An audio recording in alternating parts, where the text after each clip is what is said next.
"I feel very uneasy about the whole place," said Gaynor with a shudder. "There's a kind of creeping malignancy about it." "Ah, just your imagination," said Mark. "For a naturalist, it's paradise."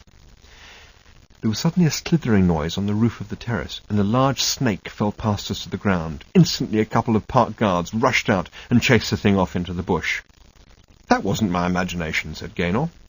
"I know," said Mark enthusiastically. "This is wonderful." In the afternoon, accompanied by Kiri and a guard, we went off to explore. We found no dragons, but as we thrashed recklessly through the undergrowth, we encountered instead a bird. And it was one that I felt very much at home with. I have a well-deserved reputation for being something of a gadget freak, and am rarely happier than when spending an entire day programming my computer to perform automatically a task that it would otherwise take me a good 10 seconds to do by hand. 10 seconds, I tell myself, is 10 seconds. Time is valuable, and 10 seconds worth of it is well worth the investment of a day's happy activity working out a way of saving it. The bird we came across was called a megapode, and it has a very similar outlook on life. It looks a little like a lean, sprightly chicken, though it has the advantage over chickens that it can fly, if a little heavily, and is therefore better able to escape from dragons, which can only fly in fairy stories, and in some of the nightmares with which I was plagued while trying to sleep on Comodo. The important thing is that the megapode has worked out a wonderful labour-saving device for itself. The labour it wishes to save is the time-consuming activity of sitting on its nest all day incubating its eggs when it could be out and about doing things. I have to say at this point that we didn't actually come across the bird itself, though we thought we glimpsed one scuttling through the undergrowth. We did, however, come across its labour-saving device, which is something that it's hard to miss. It was a conical mound of thickly packed earth and rotting vegetation, about 6 feet high and 6 feet wide at its base. In fact, it was considerably higher than it appeared, because the mound would have been built on a hollow in the ground, which would itself have been about 3 feet deep. I've just spent a cheerful hour of my time writing a program on my computer that'll tell me instantly what the volume of the mound was. It's a very neat and sexy program with lots of pop-up menus and things, and the advantage of doing it the way I have is that on any future occasion on which I need to know the volume of a megapode nest, given its basic dimensions, my computer will tell me the answer in less than a second, which is a wonderful saving of time. The downside, I suppose, is that I cannot conceive of any future occasion that I am likely to need to know the volume of a megapode nest, but no matter. The volume of this mound is a little over 9 cubic yards. What the mound is an automatic incubator. The heat generated by the chemical reactions of the rotting vegetation keeps the eggs that are buried deep inside it warm, and not merely warm. By judicious additions or subtractions of material from the mound, the megapode is able to keep it at the precise temperature which the eggs require in order to incubate properly.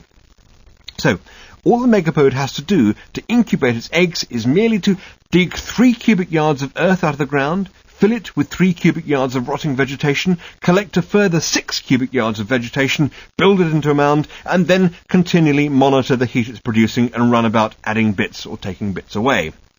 And thus, it saves itself all the bother of sitting on its eggs from time to time. This cheered me up immensely, and the good mood it put me into lasted all the way back to the visitors' village and up to the precise point when we walked in through the door of the hut which we had been assigned as sleeping quarters. It was quite large and constructed, as I've said, on stilts, for obvious reasons. However, the wood of which it was built was half rotten. There were damp and stinking mattresses in the small bedrooms, ominously large spiders' webs in all the corners, dead rats on the floor, and the stench of an overflowing lavatory.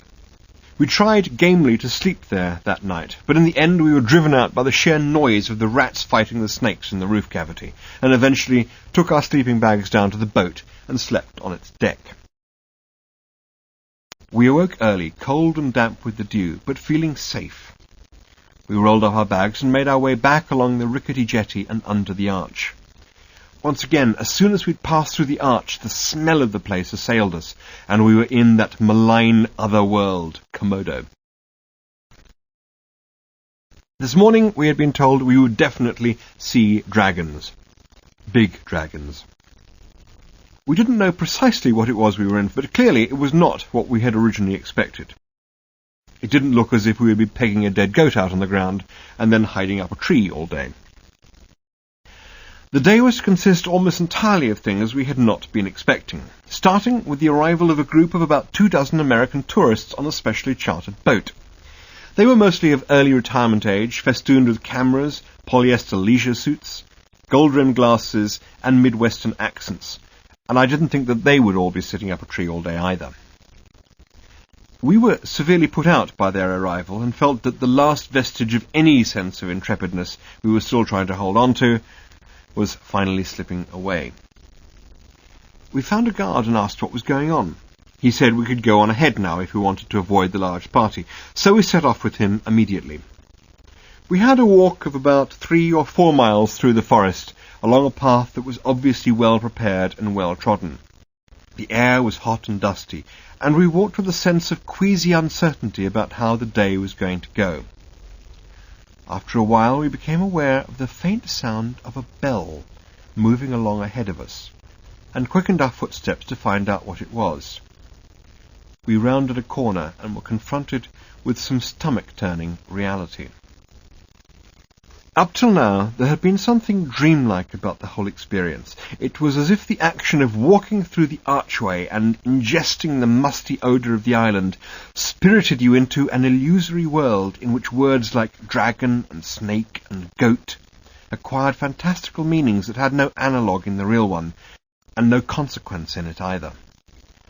Now I had the feeling that the dream was slithering down the slope into nightmare, and that it was a sort of nightmare from which you would wake to discover that you had indeed wet the bed, that someone was indeed shaking you and shouting, and that the acrid smell of smoke was indeed your house incinerating itself. Ahead of us on the path was a young goat. It had a bell and a rope around its neck, and was being led unwillingly along the pathway by another guard. We followed it numbly. Occasionally it would trot along hesitantly for a few paces, and then an appalling dread would seem suddenly to seize it, and it would push its forelegs into the ground, put its head down, and struggle desperately against the tugging of the rope, bleating and crying. The guard would pull roughly on the rope and swipe at the goat's hindquarters with a bunch of leafy twigs he was carrying in his other hand, and the goat would at last tumble forward and trot along a few more paces, light-headed with fear. There was nothing for the goat to see to make it so afraid, and nothing, so far as we could tell, to hear. But who knows what the goat could smell in that place to which we all were moving. Our deeply sinking spirits were next clouted sideways from a totally unexpected direction. We came across a circle of concrete set in the middle of a clearing. The circle was about 20 feet across and had 2 parallel black stripes painted on it, with another black stripe at right angles to them, connecting their centres. It took us a few moments to work out what the symbol was and what it meant. Then we got it. It was just an H. The circle was a helicopter pad.